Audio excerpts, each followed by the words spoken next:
Est-ce qu'il est tard de faire cette rencontre? Je pense que non. Non, dans la mesure où la sécurité routière elle-même, on va dire, est un sujet de préoccupation récente au plan mondial. Qu'il vous souvienne que dans la déclinaison de la réflexion en matière de sécurité routière au plan mondial, le processus de maturation pour voir qu'est-ce qui fait que l'insécurité routière, puisque finalement c'est de ça qu'il s'agit, on va dire, agit de façon négative sur le développement des pays. Cette période de maturation au plan mondial a véritablement commencé dans les années 2000. C'est pourquoi on va prendre 2000 à 2011, je vais même dire 2010, comme la période de maturation de la réflexion en matière de sécurité routière, avec le foisonnement des rapports, le rapport rendre les routes plus sûres, le rapport il est temps d'agir, le rapport sur la prévention des traumatismes dus aux accidents de la circulation, etc., etc. Et puis après cette période de maturation au plan mondial, nous sommes rentrés dans une phase d'action.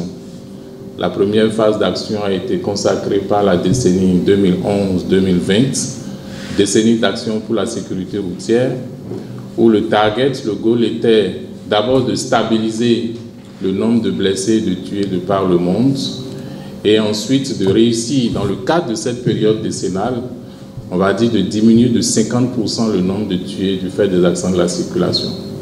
Vous êtes les acteurs de la sécurité routière, vous avez été témoins, je vais dire, de cet échec. Mais on sera nuancé, parce qu'à tout le moins, l'univers, le monde entier a réussi à stabiliser, on va dire, la tendance qui était une tendance haussière, même si l'objectif de réduction de 50% n'a pas été atteint. Et dans un sursaut collectif au plan mondial, on va dire tous les acteurs se sont engagés dans une seconde décennie, la décennie 2021-2030. Et donc, la réflexion que nous menons ce jour et que nous allons mener pendant 2 jours s'inscrit dans le cadre de la décennie d'action pour la sécurité routière au plan mondial, mais décennie d'action aussi pour le Bénin, parce que notre pays, on va dire à l'horizon 2030, doit pouvoir rendre compte des efforts fournis dans le cadre de la réduction de la sinistralité, surtout que pour cette seconde décennie, l'objectif n'est plus de stabiliser, mais c'est que chaque pays puisse venir dire qu'il a réussi à réduire de 50% le nombre de tués du fait des accidents de la circulation. Et pour y arriver, on va dire, modifié un tout petit peu les différents piliers qui structurent l'action en matière de sécurité routière. Malgré cette modification, je pense que les grandes tendances, elles restent toujours. Et cela a été même rappelé à Conakry la dernière fois. Au nombre des grandes tendances, c'est le pilier gestion de la sécurité routière, où des États sont encore en retard, comme le Togo, que nous avons, on va dire, l'obligation d'accompagner pour pouvoir structurer son agence de sécurité routière.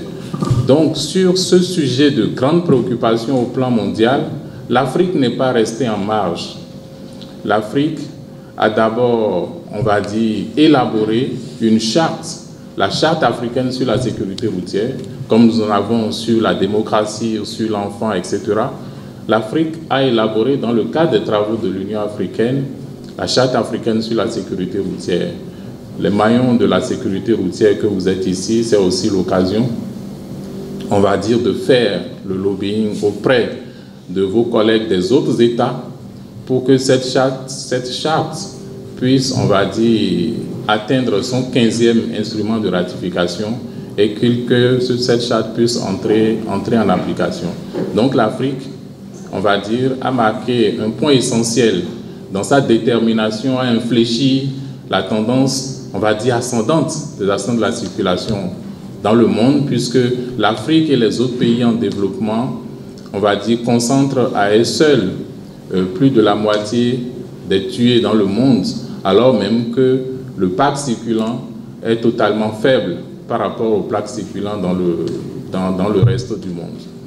Au Bénin, nous ne sommes pas restés en marge de cela, et vous le constatez dans la représentation ici présente. Vous avez des policiers, vous avez les agents chargés du secours, vous avez, on va dire, tout le gratin de la sécurité routière représenté ici pour montrer que le Bénin s'est suffisamment structuré.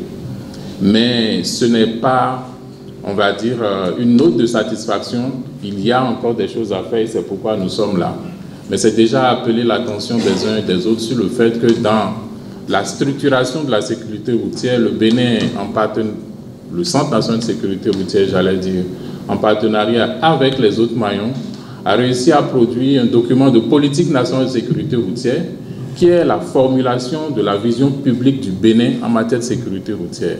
Donc aujourd'hui, on peut appréhender, on va dire, la perception que l'État central a de la sécurité routière à travers ce document d'orientation qui peut aussi permettre, on va dire, aux autres maillons de le décliner en document opérationnel d'action. Il y a aussi un effort qui est fait dans le cadre de l'actualisation, on va dire, de l'environnement législatif et réglementaire de la sécurité routière. Pendant longtemps, nous sommes restés accolés à des textes coloniaux. Et aujourd'hui, le Bénin a décidé de passer ce cap. Et nous gardons bon espoir qu'à la fin des congés gouvernementaux, que tout cet arsenal juridique soit enfin transmis à l'Assemblée nationale pour que nous puissions avoir une nouvelle physionomie juridique, législative et réglementaire en la matière pour faciliter les initiatives, faciliter les actions et d'ailleurs même pouvoir définir des indicateurs pertinents à atteindre à l'horizon 2030. Donc, après ce petit envol de la question, je crois qu'il ne me reste plus qu'à souhaiter, on va dire, de très fructueuses réflexions à chacun et à tous dans le cadre de cette table ronde que j'ai l'insigne honneur d'ouvrir au nom de mon directeur, M. Aubin Adou-Konou Empêché. Mesdames et messieurs, Madame la représentante, la directrice régionale de Handicap International, messieurs les membres, chacun pris en ses grades et qualités ici sur la table de présentation, je déclare donc ouvert les travaux de la table ronde sur la sécurité routière ici à Boyko.